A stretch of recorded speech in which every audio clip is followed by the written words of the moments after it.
नमस्कार मंडळी, जय महाराष्ट्र.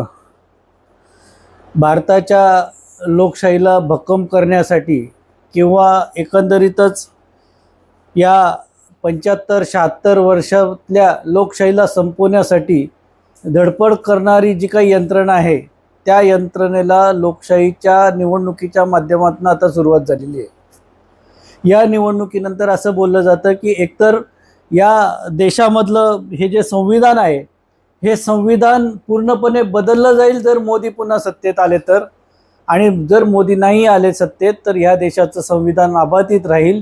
या दोन वाक्यांवर ह्या देशाच्या लोकसभेच्या निवडणुकीची सगळी चक्र फिरताना आपल्याला दिसत आहेत.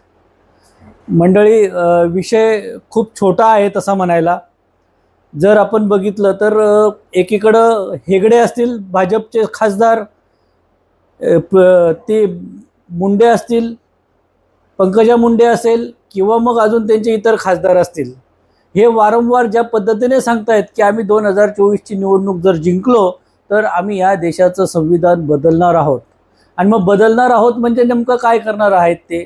तर या देशाचं जे संविधान आहे, ज्या संविधानाने तुम्हाला मला बोलण्याचा अधिकार दिला आहे, फिरण्याचा अधिकार दिलेला आहे, व्यक्तिगत स्वातंत्र्य दिलेलं आहे, अभिव्यक्ती स्वातंत्र्य दिलेलं आहे, संचार स्वातंत्र्य दिलेलं आहे, आपले मूलभूत हक्क दिलेले आहेत, मूलभूत अधिकार दिलेले आहेत, या सगळ्यांना संपवण्यात येईल.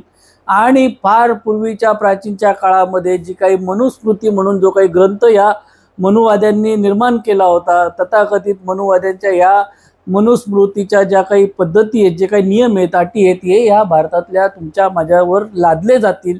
अशा पद्धतीने हे संविधान नष्ट केलं जाईल, बदललं जाईल, अशा आशयाची चर्चा भाजपच्या लोकांकडून सातत्याने माध्यमांसमोर येते. आणि म्हणूनच या देशाचं संविधान जे बाबासाहेबांनी त्यांच्या विचारांनी, त्यांच्या विचारांचं प्रतिबिंब आणि या देशातल्या अनेक लोकांच्या विचारांचं प्रतिबिंब संविधान सभेच्या माध्यमातून वारंवार मांडण्यात आल्यानंतर या देशाचं जे संविधान तयार झालेलं आहे, या संविधानाला जिवंत ठेवण्यासाठी आणि या संविधानामुळं आज आपण जिवंत आहोत, आपण बोलतो आहोत, आपण संपत्ती जमा करतो आहोत, आपण फिरतो आहोत, एखाद्यावर आपण आरोप करू शकतो, एखाद्या विरुद्ध बोलू शकतो, आपल्या हक्कांविषयी बोलू शकतो, आपल्या न्यायाविषयी बोलू शकतो, आपल्या मूलभूत अधिकारांच्या विषयी बोलू शकतो. हे सगळं संपुष्टात येईल. निवडणूक कार्यपद्धती संपुष्टात येऊन जाईल. 24 नंतर भविष्यामध्ये लोकसभेच्या निवडणुका होणार सुद्धा नाहीत, अशा प्रकारची सुद्धा चर्चा आपण सर्वत्र ऐकायला आपल्याला मिळते. संविधान बदलायची जी गोष्ट आहे ती एवढी सोपी नाही आहे, परंतु त्याच्यासाठी जे काही बहुमत पाहिजे त्याच्यासाठीच मोदी म्हणतो की अब की बार 400 पार. 400 पार म्हणजे मी खूप फेमस आहे आणि मी 400 लोक निवडून आणणार आहे, अशा पद्धतीचं नॅरेटिव्ह त्याने आता निर्माण केलेलं आहे. ते याच्यासाठीच की त्याला संविधान बदलायचं आहे. आणि हे संविधान बदलण्यासाठी ही जी काही हजारो वर्षांपासून जी काही मनुप्रवृत्ती या देशामध्ये सूक्ष्म रूपाने वावरत होती, गेल्या 10 वर्षांमध्ये ही मनुप्रवृत्ती मोठ्या प्रमाणामध्ये उफळून आलेली आहे. सत्तेच्या जोरावर वेगवेगळ्या ठिकाणी वेगवेगळे प्रयोग करून या देशामध्ये संविधान संपवून मनुचं राज्य आणता येतं, अशा प्रकारची भूमिका किंवा अशा प्रकारचं वातावरण निर्माण करायमध्ये 10 वर्षामध्ये हे लोक यशस्वी झालेत की काय, अशी शंका आता यायला लागलेली. आणि म्हणूनच मित्रांनो, आपल्याला या निवडणुकीमध्ये जास्त जागृतपणे काम करावं लागणार आहे. ही निवडणूक हिंदू मुस्लिम अशी अजिबात नाही. ही निवडणूक तो कोणत्या धर्माचा आणि मी कोणत्या धर्माचा हे सांगणारी तर बिलकुल नाही. राम मंदिर बांधायला हवं होतं का राम मंदिर बांधायला नको होतं, ह्याचा बुद्धिभेद करणारी सुद्धा ही निवडणूक नाही. ही निवडणूक आहे गेल्या 10 वर्षापासून आपल्या जाहीरनाम्यांमध्ये 2 कोटी लोकांना मी, बेरोजगारांना आम्ही नोकऱ्या देऊ दरवर्षी, हे सांगणाऱ्या भाजपचा बुरखा फाडणारी आहे. ही निवडणूक आम्ही नारी शक्तीचा सन्मान करतो असं सांगत असतानाच ब्रिजभूषण सारख्या खासदाराला पाठीशी घालायचं, ज्याने महिलांवर अत्याचार केलेला आहे, सेंगर सारख्या, कुलदीप सेंगर सारख्या बलात्काऱ्यांना पाठीशी घालायचं, बिल्किस बानोवर बलात्कार करणाऱ्यांना जेलमधून सोडायचं आणि त्यांचा जाहीर सत्कार करायचा, ह्या मनुवादी भाजप प्रवृत्तीच्या लोकांना हरवण्यासाठीची ही निवडणूक आहे. ही निवडणूक सगळ्यात महत्त्वाची आहे. ती या देशातल्या ज्या 80% शेतकऱ्यांच्या बळीराजाच्या जीवावर हा देश उभा आहे. मी असं का म्हणतोय, याच्यामध्ये उद्योगधंद्यांचा सुद्धा खूप मोठ्या प्रमाणामध्ये वाटा असेल, याच्यामध्ये वेगवेगळ्या व्यावसायिकांचा वाटा असेल, तंत्रज्ञानांचा वाटा असेल, इंजिनियर्सचा वाटा असेल, शास्त्रज्ञांचा वाटा असेल, तो मी नाकारत नाही. पण या सगळ्यांना जगण्यासाठी जे अन्न लागतं ते अन्न ह्या देशामध्ये पिकवणारा आणि तुम्हाला आम्हाला खाऊ घालणारा आमचा बाप, जो या देशाचा खरा मूल निवासी आहे, तो शेतकरी, तो जगला पाहिजे. तुम्ही शेतकरी आहात, मी सुद्धा शेतकरी आहे, माझा बाप शेतकरी होता. तर आपल्या बापाला, आपल्याला आणि आपल्या येणाऱ्या पिढीला आणि एकूणच आपल्या शेती आईला, जमीन जी आहे जिला आपण आई म्हणतो, भूमाता म्हणतो, त्या भूमातेला जिवंत ठेवण्यासाठी, शेतकऱ्याला जिवंत ठेवण्यासाठीची ही निवडणूक आहे. जर या निवडणुकीमध्ये मोदी निवडून आला तर शेतकरी हरणार आहे. जर या निवडणुकीमध्ये मोदीचं सरकार निवडून आलं पुन्हा, तर ह्या देशातल्या अन्यायग्रस्त महिला पराभूत होणार आहेत. जर या देशामध्ये मोदी पुन्हा निवडून आला तर या देशामधल्या कोट्यावधी बेरोजगारांचा पराभव होणार आहे आणि मग पुन्हा एकदा त्यांना तेच दिवस येणार आहेत जे 10 वर्षांपासून येत आहेत. पोलीस भरतीच्या नावाखाली जाहिरात निघते आणि मग पेपर फुटीच्या नावाखाली जाहिरात रद्द होते. तलाठी भरतीच्या नावाखाली जाहिरात निघते आणि मग तलाठी भरतीचा पेपर फुटला म्हणून ते जाहिरात रद्द होते, त्यांच्या परीक्षा रद्द होतात, त्यांचे इंटरव्ह्यू रद्द होतात. MPSCच्या आजच ज्या काही भरत्या होत्या MPSCच्या माध्यमातून, त्या जून नंतर पुढे ढकललेल्या आहेत.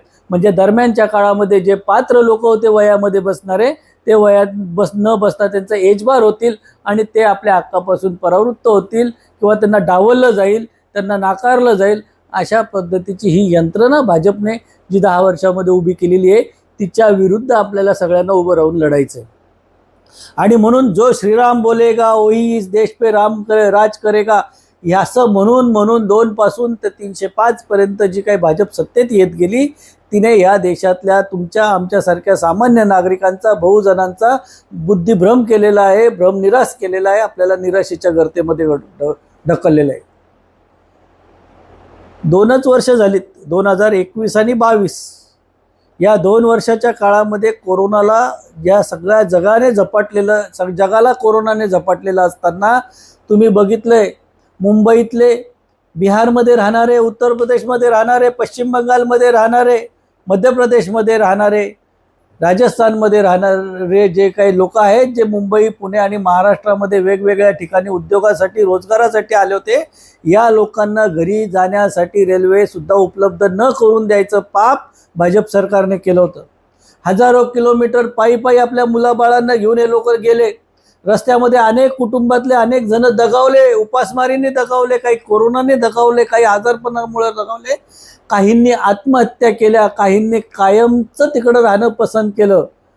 आणि अशा तऱ्हेने एवढे सगळे हाल होत असताना सुद्धा आपल्या या देशाचा पंतप्रधान उपाययोजना करण्याच्या ऐवजी तुम्हाला आणि आम्हाला सांगत होता, मित्रो तुम टाल्या बजाओ, तुम थाल्या बजाओ, तुम डबडे बजाओ. असं हे टिबडेवाल सरकार, की ज्याने या देशातल्या करोडो लोकांना कोरोनाच्या महामारीमध्ये उघड्यावर सोडलं. उत्तर प्रदेशचं एवढं मोठं नाव घेतलं जातं, योगीचं एवढं मोठं नाव घेतलं जातं, पण त्या उत्तर प्रदेशमध्ये गंगेच्या किनाऱ्यावर अक्षरशः लोकांना त्यांच्या कुटुंबियांची प्रेतं मातीमध्ये गाडावी लागली, गंगेत फेकून द्यावी लागली. मध्य प्रदेशमधून प्रेतं वाहत गंगेपर्यंत आली, त्या गंगेच्या ह्याच्यातनं वाहत आली, वेगवेगळ्या नद्यांमधून टाकलेली. अशा पद्धतीची अवस्था कोरोनाच्या काळामध्ये या देशामध्ये झालेली असताना महाराष्ट्रात मात्र एक भक्कम नेतृत्व उद्धव साहेबांच्या निमित्ताने आपण बघितलं, की ज्यांनी एक कुटुंब प्रमुखाच्या नात्याने, आपल्या पालकच्या नात्याने, पालकत्वाच्या भूमिकेतून तुम्हाला आम्हाला सांभाळण्याचं काम केलं. सक्तीने काही गोष्टी बंद केल्या, काहींवर मर्यादा आणल्या, काही ठिकाणचे प्रवेश सक्तीने निषिद्ध केले.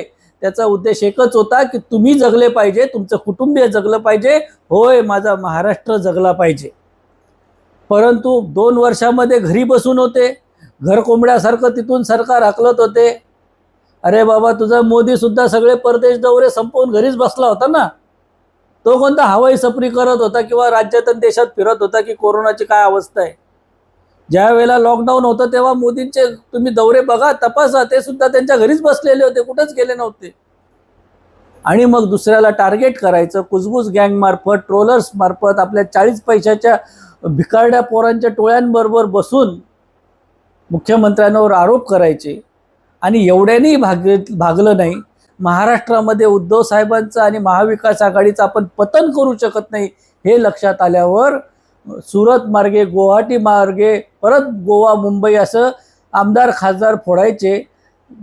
50 खोके एकदम ओके हे जे काय आपण ऐकलेलं आहे, या सगळ्यांच्या माध्यमातून सरकार फोडायचं, एक पक्ष फोडायचा, पक्ष फोडून त्याच्यातल्या गद्दारांना सत्तेत बसवायचं, त्यांचा उदो करायचा. त्यांच्याकडनं परत भागलं नाही, त्यांना फोडून सुद्धा उद्धव साहेबांची महाविकास आघाडीची प्रतिष्ठा, सहानुभूती आणि प्रेम जनतेने दिलेलं त्यांना हे कमी होत नाही म्हणून अजित पवारांना फोडायचं. सख्या काका पुतण्यांना एकमेकांच्या विरुद्ध भांडायला उभं करायचं, त्यांच्यामध्ये महाभारत निर्माण करायचं. तेही नाही भागलं म्हणून ऊट दुपारीन दे 200 घे मनसे वाल्यांना उठवायचं, त्यांच्याकडनं परत त्यांना बरोबरीने घ्यायचं. आणि एवढ्याने नाही भागितलं म्हणून या देशातल्या ज्या काही विरोधातल्या लोक आहेत, या लोकांच्या विरुद्ध ईडी असेल, CBI असेल, इन्कम टॅक्स असेल, वेगवेगळ्या शासकीय यंत्रणांचा दुरुपयोग करून त्यांच्या माध्यमातून त्यांच्यावर दबाव आणून एक तर त्यांना राजकारणातून बाजूला टाकायचं, नाहीतर त्यांना भाजपमध्ये घेऊन शुद्ध करायचं, नाहीतर मग शेवटचा उपाय म्हणजे काय तर त्यांना जेलमध्ये टाकायचं. अशा प्रकारचे काळे कृत्य, विकृत कृत्य फडणवीस असेल, अमित शहा असेल, नरेंद्र मोदी असेल यांच्या माध्यमातून या देशात आणि महाराष्ट्रात सातत्याने केले गेलेत. आणि त्याच्यामुळं आजची ही निवडणूक महत्त्वाची ठरते की अशा प्रकारे एखाद्या दुसऱ्याचं घर फोडणारा, दुसऱ्याच्या कुटुंबामध्ये भानगडी लावणारा, दुसऱ्याच्या कुटुंबामध्ये विद्रोह निर्माण करणारा, अशा या गद्दार पैदा करणारा, या महाराष्ट्राला गद्दारीची लागण पहिल्या शिवाजी महाराजांपासून आहे. छत्रपती शिवाजी महाराजांना सुद्धा स्वकीयांच्याच गद्दारीने अनेकदा छळलेलं आहे. अशा याच्यामध्ये आता सुद्धा उद्धव साहेबांना त्याच प्रकारे गद्दारीची शिक्षा मिळाली. अनेकांना त्यांनी प्रामाणिकपणे तिकीटं दिले, मोठे केले, सत्तेत बसवलं, विरोधी पक्षनेते केले, मंत्री केले, गटनेते केले. त्याच एकनाथ शिंदे मिंदे जे काय असेल त्यांनी 40 खोके, 50 खोके काय ते म्हणतात ते घेतले का काय, आणि त्यांच्या जीवावर त्यांना फोडलं आणि त्यांच्याबरोबर सत्तेत आता सहभाग घेऊन परत महाराष्ट्र लुटायला निघालेत, महाराष्ट्र बर्बाद करायला निघालेत.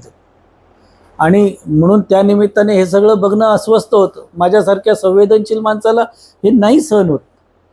रोज ज्या वेळेला मी वर्तमानपत्र वाचतो, ज्यावेळेला बातम्या बघतो, त्यावेळेला हे सगळं बघतो आणि ह्या सगळ्या गदारोळामध्ये माझा शेतकरी मरतोय हो.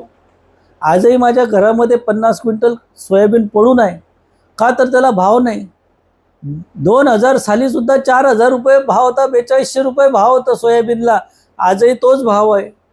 परंतु दुसरीकडं मात्र एवढा मोठा मोदीचा फोटो लावलेलं मटेरियलचं, खताचं जी काही पिशवी आहे 50 किलोची, तिचं सुद्धा वजन कमी करून टाकलं, तिच्यातलं सुद्धा खतं कमी करून टाकले, पण किमती मात्र चौपट वाढवून ठेवलेल्या आहेत. बियाण्याच्या किमती वाढवलेल्या आहेत.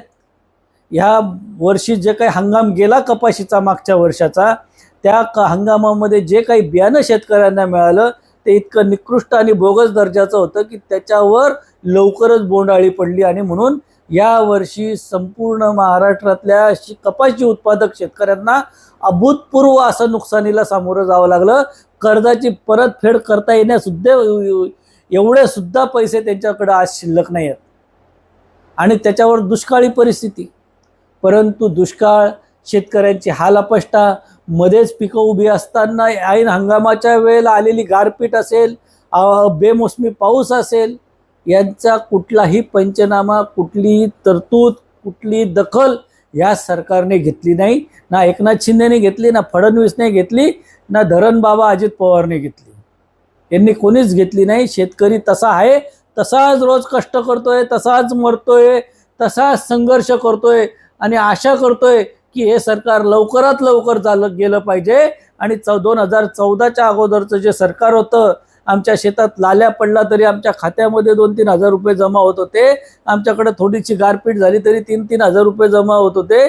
बोंड आळी पडली, लाल्या पडला, नुकसान झालं, काही झालं तरी सरकार पंचनाम्यांचं नंतर पाहू पण शेतकऱ्यांच्या खात्यात पैसे टाकत होतं आणि त्याला थोडासा दिलासा देण्याचा प्रयत्न करत होतं. ते 2014च्या अगोदरचं काँग्रेसचं, राष्ट्रवादी काँग्रेसचं तेच सरकार महाविकास आघाडीचं आता आम्हाला परत पाहिजे अशी आशा लावून आता हे सगळे शेतकरी असतील, शेतमजूर असतील, बेरोजगार असतील, महिला असतील, यांनी सगळ्यांनी आता निश्चय केलेला आहे. आणि या सरकारला, या भाजप सरकारला, या फडणवीसच्या सरकारला, या मिंदे सरकारला या देशातनं तडीपार करण्याचा चंग आणि वचन घेतलेलं आहे, चंग बांधलेला आहे, एवढं मात्र निश्चित आहे. या सगळ्यांच्या पार्श्वभूमीवर तुमच्याशी सातत्याने बोलावं, जळगाव जिल्ह्यातल्या निवडणुकीच्या संदर्भातलं, वेगवेगळ्या गोष्टींच्या बाबतीतलं बोलावं, माझे जे काही कार्यक्षेत्र असेल त्या कार्यक्षेत्रातल्या संदर्भातल्या ज्या काही घडामोडी आहेत त्या घडामोडींच्या संदर्भात आपल्याशी बोलावं. या सगळ्यांच्यासाठी मी एक यूट्यूब चॅनल सुरू करण्याचं काही दिवसापासून माझ्या मनामध्ये होतं. आणि आज महामानव डॉक्टर बाबासाहेब आंबेडकरांच्या जयंतीच्या निमित्ताने आज हे चॅनल मी सुरू करत आहे. आज बाबासाहेबांची जयंती आहे. ह्या देशाला छत्रपती शिवाजी महाराजांनंतर, महात्मा फुलेंनंतर खऱ्या अर्थाने जर न्याय देण्याचा प्रयत्न, खऱ्या अर्थाने जिवंत करण्याचा प्रयत्न, खऱ्या अर्थाने स्वतःच्या पायावर स्वाभिमानाने उभं राहण्याचा प्रयत्न आणि कष्ट जर कोणी घेतले असतील, काम जर कोणी केलं असेल तर डॉक्टर बाबासाहेब आंबेडकरांनी केलेलं आहे. आणि म्हणून मला आजचा दिवस निवडणं आणि आजच्या दिवशी माझं यूट्यूब चॅनल सुरू करणं अगत्याचं आणि योग्य वाटतं. शिका, संघटित व्हा आणि संघर्ष करा, ह्या त्रिसूत्रीला शिकवणारे आणि त्याचं शिक्षण देणारे डॉक्टर बाबासाहेब आंबेडकरांना आजच्या दिवशी या महामानवाला मी विनम्र वंदन करतो. आणि आजपासून आपल्या या यूट्यूब चॅनलची सुरुवात झाली असं मी जाहीर करतो. आपण सगळ्यांना विनंती आहे की माझ्या या यूट्यूब चॅनलला आपण आपल्या मित्रपरिवारांमध्ये सगळ्यांमध्ये पोचवावं, त्याला लाईक करावं, सबस्क्राईब करावं, त्याचा बेल आयकॉन दाबून त्याला ॲक्टिवेट करावं अशी मी या निमित्ताने आपल्याला सगळ्यांना विनंती करतो. आणि आजच्या दिवसात थांबतो. जय हिंद, जय महाराष्ट्र.